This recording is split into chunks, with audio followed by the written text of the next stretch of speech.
all need to make smart decisions with our money. The Long-Term Investor podcast shows you how by distilling complex financial matters into easily digestible lessons. And now, here's your host, Chief Investment Officer at PlanCorp and the author of Making Money Simple, Peter Lazaroff.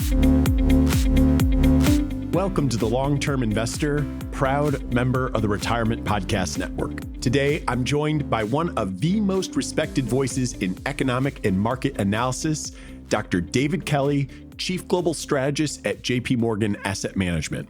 If you're not familiar with Dr. Kelly's work, he is considered to be one of the go-to resources for financial professionals, helping cut through the noise of market headlines and focus on what truly matters for portfolios. In this episode, we're going to dive deep into how economic forecasts are built, how investors should interpret them, and what key themes are shaping the market landscape in 2025 and beyond. We cover everything from the role of forecasts in long-term investing, the potential impact of policy changes, and the risks and opportunities in today's market. Plus, Dr. Kelly shares his thoughts on rising interest rates, the national debt, and the ever-important question of global diversification.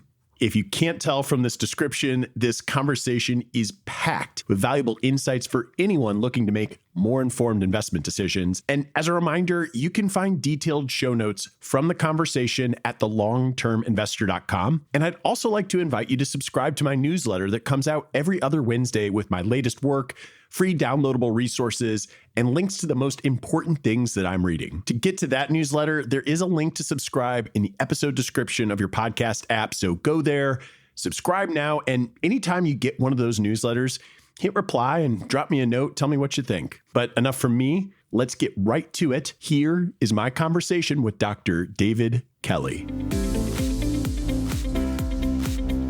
Dr. David Kelly, welcome to the Long-Term Investor. So glad to be here. Well, David, you put out some of the best work on markets, on the economy. It's something that everybody in the financial profession goes to anytime you're publishing. And I'm just kind of curious, we're in that season still where we're talking about forecasts. How does one go about making forecasts for the year?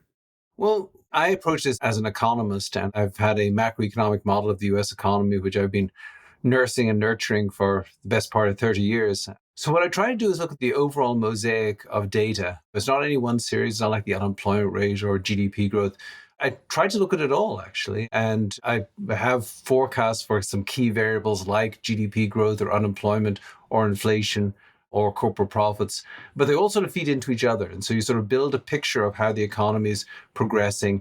And I think it's very important to have that broad view looking at a lot of numbers, because then you're not too surprised by any one number. And very often one surprising reading, say unemployment jumps up or falls sharply, it's not going to throw your forecast off that much. But it's really just working with a lot of data at the same time, because there's no series that's clean. There's no series that will tell you the full truth. And you just have to put it all together to try and get a picture of what's really going on. And when you put your forecasts out into the world, I realize that's your job to do this, but how do you feel like people should be using these forecasts in general? Like, what purpose does the forecast serve? Generally, it helps keep people grounded, to be honest, because if you watch news shows on TV or particularly anything on the internet, what they're trying to do is grab your attention by saying something crazy, and usually something crazy and negative. But that's usually not the truth. The truth is this is a kind of a boring economy. We're sort of in a post-cycle expansion. It's not like we're heading for a soft landing. We've actually had a soft landing for some time now. The economy is just sort of coasting along. But I think it's important for people to understand that and understand that we're not sort of on the edge of some economic cliff here, but also that people ought to really think carefully about the valuation of the stuff that they own. Because what's happened is we've had this very steady economy, but you can get some assets which get to push up to ridiculous prices by that. And so I think a lot of the risk is in markets, but not in the economy. What I want people to do is just look at the economy in a balanced, non-political way and see it for what it is, but then also think a lot about where markets are given that economy. There's something I cannot wait to dig into a little bit more. But before I do, I want to note to everybody watching, to everybody listening, that we're recording. The market is closed on January 30th. And so As we go through some of these conversations, we can't predict what's going to happen in the next 2 weeks that might change these. But I'm curious, David, there are a lot of potential policy changes that could impact a year like 2025. And before we get into those, I'm kind of curious, how do you feel like the economy in the market looks now? What is our starting point? And then what sort of considerations and adjustments do you think through as you're putting out forecasts and just thinking about markets? Well, it's tricky. I mean, what you do is exactly that. You look at a baseline forecast of if nothing happened, if nothing changed in terms of policy, where would we be?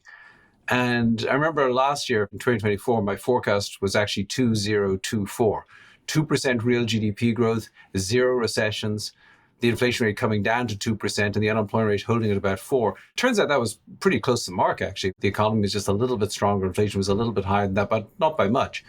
And honestly, the baseline forecast, if we didn't make any big policy changes, is 2024 for 2025. It seems like we'd have a repeat because the economy's got enough momentum in terms of things driving consumer spending to keep that going and therefore keep growth going at about 2%. There's no particular shock outside of what we do ourselves we can see that would cause the economy to go into recession. I do think that inflation would gradually come down. We're seeing shelter inflation, auto insurance inflation gradually ease off. That should bring inflation down to about 2%. And in unemployment, we've got good job growth, but we've also still got good labor force growth. And those are offsetting each other, keeping the unemployment rate about 4%. So it would be 2024 for 2025 if there weren't any shocks or policy changes impacting the economy. But of course, that's really going to be the story of 2025. Well, and so let's dive into maybe your viewpoints, or at least the framework for what you are thinking through as it comes to policy changes. And let's maybe start with what was supposed to be the sunsetting of the Tax Cuts and Jobs Acts, but generally most people would agree it's going to get extended in some manner. How are you thinking through that, particularly as you go through these different models? Well, that's right. And I think I should preface this by saying that I really tried to leave politics outside the door when it comes to investment decisions. I mean, people have got strong political opinions and will continue to have them. But when I look at policies from the new administration and the new Congress, what are those things which affect our culture and our lives and a lot of other stuff? And what are those things that really affect the economy and financial markets? And I focus on things that will affect the economy and financial markets. And that group is roughly the fiscal policy, which I'll talk about right now, which is the extension of the Tax Cut and Jobs Act of 2017 and any other tax cuts, but then also immigration, deregulation, and trade policy are all very important. But getting to your question on fiscal policy, I think we will, first of all, see a full extension of the tax cuts in the Tax Cut and Jobs Act, because if we didn't, you would actually be putting some fiscal drag on the economy in 2026. Now, yes, I think that it does make the debt and the deficit worse. The deficit's already close to $2 trillion. I think if we just extended the Tax Cut and Jobs Act in 2017, all those tax cuts, we'd stay at $2 trillion and slowly rise all the way to about $2.5 trillion in the middle of the next decade. So I think that's almost a given with a Republican control of the House and the Senate and the White House that we'll see all those tax cuts extended. But over and beyond that, there were various promises that the president made on the campaign trail, removing the income tax from tips, overtime and Social Security, cutting the corporate income tax rate for domestic production from 21% to 15%, putting in a new R&D tax credit or allowing the full expensing of R&D and equipment purchases for domestic production, a tax break on auto purchases. If you add it up, it's a lot. And I don't think we're going to get it all. But I think you get some of it. The way this is going to work is there's one bill that's going to go through Congress this year. It's the Omnibus Reconciliation Bill for the 2026 budget.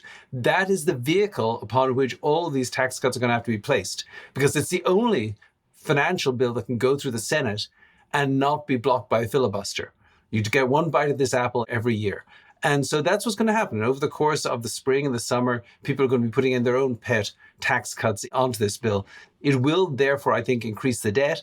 There'll be some efforts, some of them real, some of them not so real, to try to cut spending to pay for this, or to try to use perhaps tariff revenue to pay for some of this. But net, I think it will expand the deficit and amount to some fiscal stimulus in 2026 and beyond. So I think we will get bigger deficits, but also a stimulus to consumer spending, a stimulus perhaps to corporate profits, or an increase in corporate profits, after-tax profits because of a tax cut. So it will basically be stimulative in 2026, adding a little bit to growth, but also adding a little bit to inflation. You mentioned tariffs. I'm not sure that everybody totally understands how tariffs work, as well as what their impact can be on different economic participants. And tariffs are really a big part of the campaign language this election season. Can you explain a little bit about how tariffs work and their impacts on different parts of the economy? Yeah. So a tariff is an import tax. So you put a tax on imports coming into this country, and it's normally on goods rather than services, because that's just much easier. But all the goods that come into this country, if we put tariff on those, the government raises a certain amount of revenue. But the prices that consumers pay for those goods, of course, goes up, and that adds to inflation. But also, when you put up those tariffs, people want to cut back on their spending on those goods because they can't afford to buy as much of them. So they tend to buy fewer goods. And sometimes over the long run, they will buy domestically made goods instead of the imported goods. And that as you get some domestic substitution, which also further reduces our imports, of course, reducing also the tax revenue. That's how it works in sort of step one. But step two is, you just put a tax on imports from other countries, they will put a retaliatory tax on you. And so then that's a real problem for our exporters, because suddenly they can't export as much stuff, or their goods are more expensive in foreign markets. The foreign consumers don't want to buy them. So they end up not being able to sell as much of the commodities and manufactured goods that they produce. And so the government may or may not provide subsidies to try and help them out. They certainly did under the first Trump administration, and that could cost some revenue. Meanwhile, you've got a higher cost to import, a higher cost to export, so trade diminishes overall, which tends to slow down the global economy. Economists don't like tariffs because in the long run, tariffs are a negative sum game. You get less trade, you get less economic growth, you get higher inflation, but also in the long run, it makes you less productive, because sometimes it just does make sense to make something somewhere else. I mean, the dollar is too high, I will admit that, and I think we should do something about bringing down the value of the US dollar. But are we really going to be manufacturing vast quantities of shirts and clothing here back in the United States? Or would it always be cheaper just to manufacture those overseas and import them and then use our labor to make more expensive items here and trade? Generally, countries flourish with strong trade and tend to stagnate if trade goes down. So I'm not in favor of tariffs, but that's roughly how they work. Well, that's really a nice, clear, concise explanation. And again, this doesn't have to be political. This is just economics. This is just, what I was taught in school in general. I think that over the years, of course, we've seen a realignment of political parties in a funny way, but generally speaking, people who believe in free enterprise don't believe in tariffs. So there had been a consensus in this country that tariffs really weren't a very good idea. And now the consensus on both parties seem to be much more willing to embrace tariffs than was the case before. Well, and since the election, as the market is digesting some of these proposals, some of the promises that were made on the campaign trail, knowing full well that not everything gets implemented that's promised, but we've seen a pretty decent jump in long-term treasury yields. We've seen a jump in mortgage rates. I'm curious if you can share why you believe that this has happened and maybe how you might handicap long-term rates going forward. Well, yeah. So if you think about and we haven't talked about deregulation yet, and we'll probably get to that, but if you think about the other policies, tariffs will tend to push up prices, cause you higher inflation. Fiscal stimulus in 2026 will also cause higher inflation. If you restrict immigration, and of course we have to see how this plays out, but if you were to shut the door on all immigration, for example, as a hypothetical, which is not going to happen, but if you shut the door on all immigration, we'd suddenly have a huge labor shortage, because more than half of the jobs created in the United States in the last 4 years are now being occupied by people who were not born in this country. So if you have a huge labor shortage, you end up with higher wages. So all of it adds a little bit to inflation. Now, higher inflation pushes up long-term interest rates anyway, because if you're going to lend somebody some money and the money is going to be worth less when you receive it later, you need a higher interest rate. You need to get a higher yield. Higher inflation means higher yields. But it also sends a message to the Federal Reserve. If you go back to last September, the Federal Reserve thought they would cut interest rates 4 times this year. And now they're down to saying they're only going to cut interest rates 2 times this year. And indeed, if you listen to the January meeting from the Federal Open Market Committee, it's not even clear that they're intending to cut interest rates 2 times this year. They have to be cautious, because if inflation's higher, they're not sure they should be easing monetary policy anymore. So it's both in terms of directly what inflation does to long-term interest rates, and also indirectly because of what inflation means for Federal Reserve policy. And you mentioned deregulation earlier. How does that play into all of this?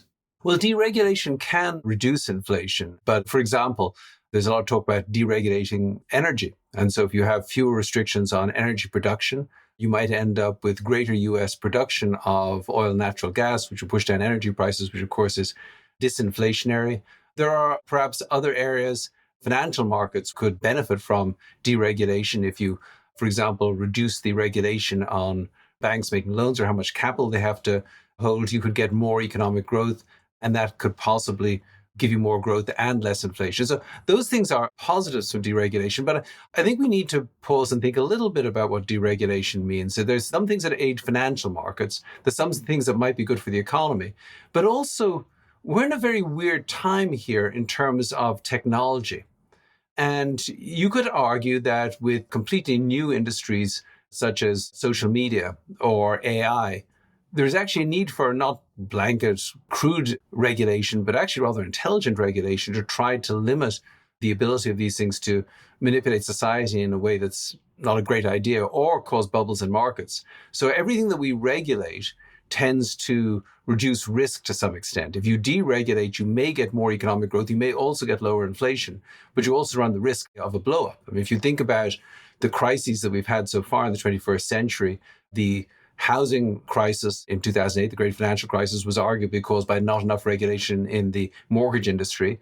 You could argue that the pandemic had a lot to do with not being careful enough in terms of, obviously in this case, the Chinese, in terms of regulating their research into viruses, which is a catastrophic mistake. In 9/11, maybe, not regulating the people who are getting on board planes. I mean, if you think every piece of this, in each case, you had sort of a failure of regulation. So there is a cost to a blanket deregulation, which I think we need to think about. We're perhaps not very good at regulating in a intelligent way, but every step in terms of deregulation can add to growth, maybe reduce inflation, but also may carry some risk with it. I really like the way that you frame up the thoughtfulness with that. I think a lot of people sometimes digest those terms in very black and white manners, but the nuance and the shades of gray can make a big difference. Another topic that people really seem to treat with black and white vigor is the national debt. It's always a common question that I get in my inbox, that I get from families, friends, clients. How do you think investors ought to think about the U.S. national debt? I think for as long as I've been studying US economics, people have been worried about the national debt and talking about it as being unsustainable. But of course, it's grown over these years and it has been sustained. And I think it's sustained because people like to invest in government securities and government bonds, and they trust the United States will pay its bills over time. And they can't think of a safer long-term investment. I think that's allowed us to borrow a lot over time. But I do worry about the size of the deficits that we're running right now, close to $2 trillion. It's very hard to see how you bring them down in a significant way without major cuts to spending or major increases in taxes or both. And so I think most likely, given our political system, the debt will continue to rise for some time, maybe for years into the future. At some stage, it could cause a crisis, and that is, of course, very worrying, because if at any point global financial markets just believe that the US will not pay on its debts, you could have a big spike in interest rates and a big shudder or an earthquake for the global financial system.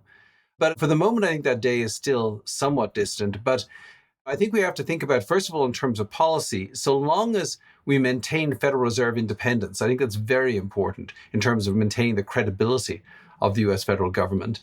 And so long as we are somewhat careful in terms of how we extend the Tax Cut and Jobs Act of 2017 and don't allow just balloon deficits going forward, that gives us extra years in which to get our act together.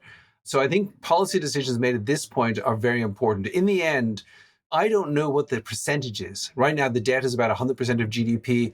It could well go to 130% of GDP 10 years from now. I don't know what that threshold is, but I do know that the location of that threshold depends on the trust people have in the US federal government. So maintaining our institutional integrity and the independence of the Federal Reserve and maintaining some semblance of an attempt to bring the budget into balance, I think those are all very important to put off the day at which the federal debt becomes a more serious problem. But even if we don't have a crisis, I do think that the level of federal debt, the amount of money the government has to borrow every year from global financial markets, probably will keep long-term interest rates higher. So years ago, after the great financial crisis, I think it was Mohammed El-Arian coined the very apt phrase that we were in a new normal. Well, we're back to the old normal in terms of higher long-term interest rates. And I think we will stay here. I think the new normal will not return, because we just have got too much government debt and too much government borrowing to be able to borrow money that cheaply. I don't think we'll see those very low long-term interest rates again in our lifetimes. Well, and does that have to be a bad thing? No. I do think that you have to try and stabilize the debt at some level. So oddly enough, as the debt gets bigger, you can still run a bit of a deficit and the debt to GDP ratio can stabilize. So you don't need to get the deficit down to zero. I mean, the deficit is the amount that you're spending exceeds your taxes in every given year. You don't need to get that down to zero. If we could get that down to about 4 or 5% of GDP, then the debt to GDP ratio could stabilize and you could live with that. It's not perfect, but it's okay. What's a problem is if you run a deficit of 6 or 7 or 8% of GDP and you keep doing that, particularly in good times, it could lead to a financial crisis. It could also leave you much less well able to deal with a crisis if it occurs. And, we have seen economies where the central bank basically lost its independence, was printing money whenever the government said that they could print money. And it turns out very ugly.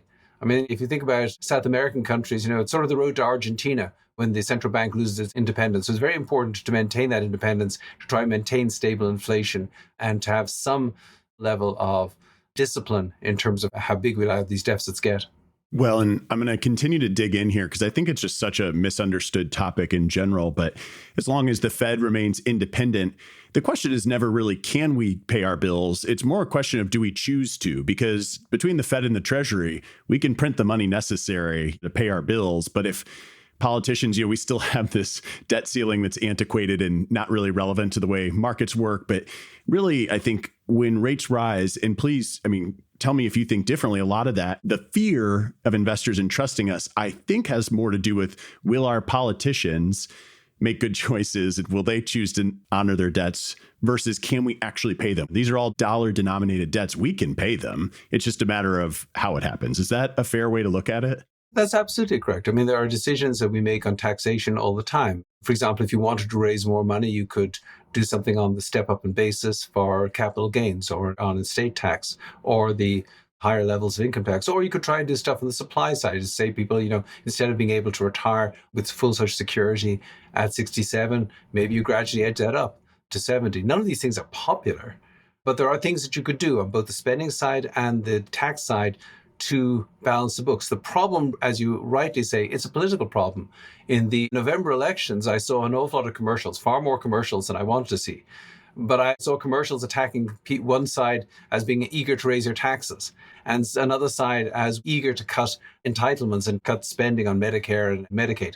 I didn't see anybody run a commercial saying, I'm going to cut the deficit by making tough choices and my opponent won't. Those ads were not run. And that's the problem. We vote against people because they're going to raise taxes or cut spending. But in fact, the only way to balance the budget will be to raise taxes and cut spending. Certainly not politically popular and certainly something we're not going to solve overnight. It's a topic that I have no doubt will continue to be discussed on podcasts like these and in meetings and in social conversations. But more timely, and maybe this will come and go over time, is the Magnificent Seven and the fact that it makes up such a large portion of United States markets.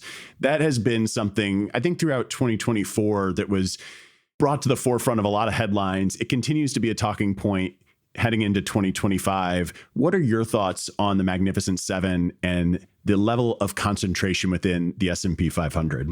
I'm going to have to check the old movie because as I remember, something like only 1 or 2 of the Magnificent Seven actually survived at the end of the movie. I have to think about that. I'm going to have to check that out. I worry about them. I'm not going to talk about individual stocks, but I do worry about the mega cap stocks as a group because the assumptions you have to make about the ability of these companies to build a moat around their revenues going forward, to be able to justify the kind of price earnings multiples that they are commanding. I think you have to make some pretty outrageous assumptions for that. They can't all be magnificent. In other words, there may be a magnificent company among them. I'm not going to say which one, but they can't all be magnificent. And I think that's a problem. And I think we should also, as investors, we shouldn't assume that markets are rational about this. A lot of markets, and I think increasingly over time, work off the greater fool theory. I mean, I would use cryptocurrency as a perfect example of this. There is no value in Bitcoin at all. It's a completely worthless asset, which is used as a locus for speculation. But it is worth something because there is a greater fool who will pay you more for it down the road. That's why people buy it. And I admit that the supply of greater fools is pretty ample in the United States right now. It's like a Federal Reserve reserves. It's beyond ample in terms of the supply of greater fools, but it is a danger. But when you look at that, I'm getting off on a sidetrack, but if you look at the speculation that you see in things like cryptocurrencies or we've seen in NFTs, meme stocks, it sort of shakes your faith in the idea that there are just rational people coming up with the valuations of each of these magnificent seven stocks every day. So I think you've got to look very carefully at them. What's happened is, as we've had more and more people buying passive funds and index funds, as we've had a lot of liquidity sloshing around, people have paid less and less attention to fundamental analysis. So you put these companies on a spreadsheet, you put any prediction of their earnings going out on a spreadsheet. The valuations don't quite make sense, but that's not how markets work. But for investors, it's very important to think about that, because in the long run, valuations do matter in terms of total return. There'll be a break at some stage. We just don't know when that is. Well, and there are a tremendous number of sophisticated do-it-yourself investors who I have emailing me, or people who are coming in the door to look for financial advice. So we get a chance to look at their portfolio, and really sophisticated people making a lot of the right decisions. And they are very overweight U.S. stocks, if not exclusively invested in the U.S. There's a lot of things that you mentioned related to valuation. You also mentioned earlier something about the dollar being overvalued. If you're speaking to somebody who is either intentionally or unintentionally wildly overweight to U.S. stocks, what are some of the things that you might tell them to think about on the risk side of things? I think the reason you diversify around the world is not just because you think the rest of the world might do better, but you're cautious about things always going right in the US. Something could go wrong here, and something could go wrong in mega cap tech, which is really leading the charge in the United States. So, for example, if you look at European equities, I mean, there's sort of the anti-tech index. They've got one or two big tech companies, and that's it. And it's really much more about a much more diversified index. It's boring. I think the European economy is growing slowly, not fast, but it's much, much cheaper, and it pays more than twice the dividend yield that the US equity market does. So I think it's worth having some money invested around the world, because something could go wrong. What's happened is we've got this notion that there's a bull market in equities, but if we were sitting in Paris or in Dusseldorf and we talked about the bull market in equities, they'd say, what bull market are you talking about? There's no bull market here. And there hasn't been for a long time, but it means that their valuations are better. So I think if you look at overseas markets, I can't tell you there's a huge catalyst right now, which is going to push the dollar down and cause those countries or those regional equity indices to outperform. But what I will say is that their valuations look very good, and they're throwing off good dividends. There's no reason why they shouldn't appreciate over time, give you a good total return. And after 2 great years in markets, and really 5 out of the last or 6 years have been fabulous, people have accumulated a lot of wealth. And this is a good year to think about, okay, let me not just think about how to grow this wealth in the long run, but let me think about how to preserve some of this too. And so I would be diversified internationally. I am diversified internationally, not just because I think I'm going to get better returns in the long run from international equities, but I want to make sure that I'm protecting myself in case something goes wrong here. Well, let me throw out an idea to you, and you tell me what you think of it. I look at the difference in returns for U.S. stocks and developed international, or even just global ex-US. And there's 2 ways that a country can outperform. You can grow your fundamentals faster, more earnings, more cash flow, or the price people are paying for those fundamentals can grow faster. And there has been a wild expansion in valuations in the US relative to non-US. The fundamentals, I don't want to suggest that I feel like is a secular bull market. I'm not suggesting that this isn't on the back of earnings, but I think the dramatic outperformance, you can see it has a lot to do with people are just willing to pay more and more and more. And at some point, that seems like it would need to stop. What do you think about kind of my thinking there? Well, I think that's right. And I think it's important to realize, that we have a chart in our guide to the markets, which shows that the US now represents 67% of global stock market capitalization, 67%. I mean, we're only 5% of the world's population, or less than 5% of the world's population. We're, less than 25% of world GDP, but we're 67% of the global stock market.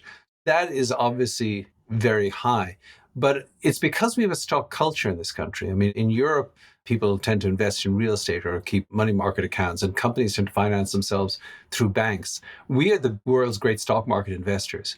It's not just that 67% of the world stock market capitalization is the United States. I would argue that 67% of the money that is going to be invested in stocks is here. So how Americans feel about the rest of the world and about America has an enormous impact on the fortunes of the global stock market.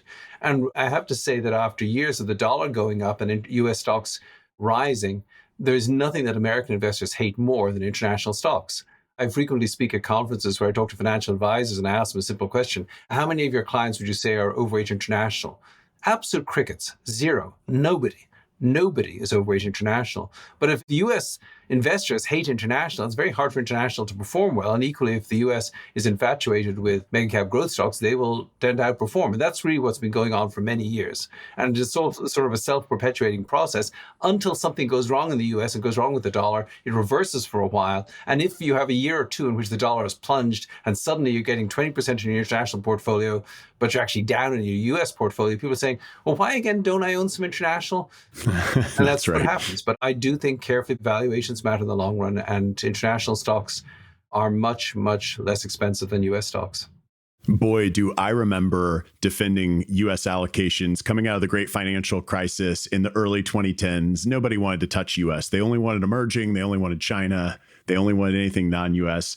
And these things are cyclical. And what's interesting to me is that, yes, the US, we're all very proud of how innovative we are. And this week, again, there's a time lag between when we are recording and when this is being published. So now I'm going to really date myself a little here, but a big challenger, a foreign challenger to AI comes out of China. If you had told me that was going to come out of Europe, I would have been shocked. I just don't expect Europe to innovate the way that the United States or maybe some other economies are.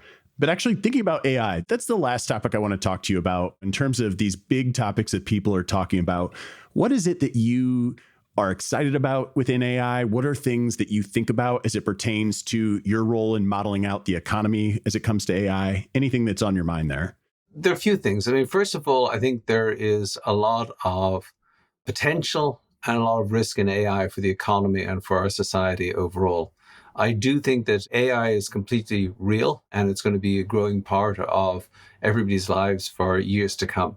And what's happening is obviously we've got these AI models, these AI chips, where the AI is able to do more and more, but it is literally an evolving technology and it is getting better all the time. And every generation is smarter than the last generation, and therefore it can do more work. And because it can do more work, over time, there's going to be more investment into it.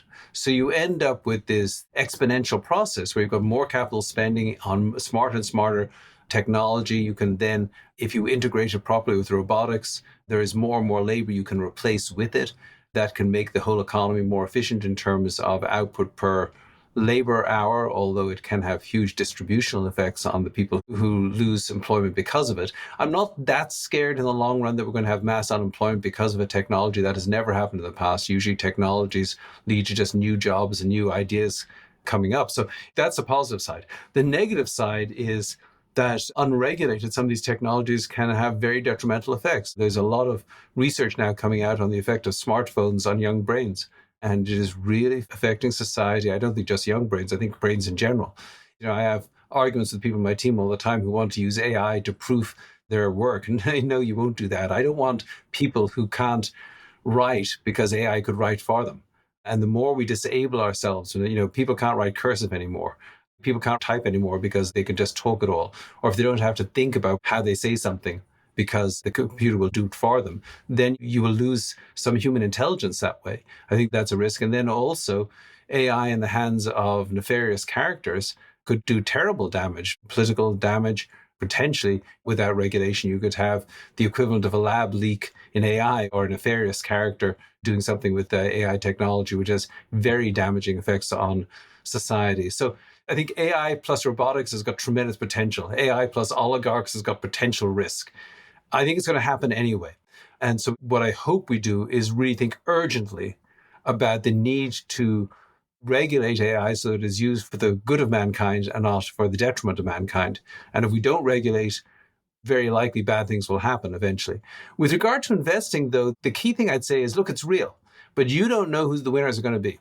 The dot-com boom of the 1990s, which we now call the dot-com bubble, it was real, and it really was a boom. It's just that 90% of the companies that flourished under that sunk beneath the waves because they weren't actually making money from it, and the few that survived and really thrived and changed the world. That's probably the case with AI too. And we really don't know how it's going to work, because as everybody invests in this, suddenly if you find, oh wait, we don't need the services of company X at all because we can do this quick end run around them, then suddenly the stock of X collapses. So I'd say it's worth making a broad bet on AI capital spending, on companies that will be able to benefit from it. I think you have to pay very close attention to that and be very diversified across all the effects that AI will have in the economy. There will be money made in it, but there are going to be more losers than winners among companies. So don't just bet on a company that's got an AI theme and assume that it's going to win. You need to have a diversified approach to AI.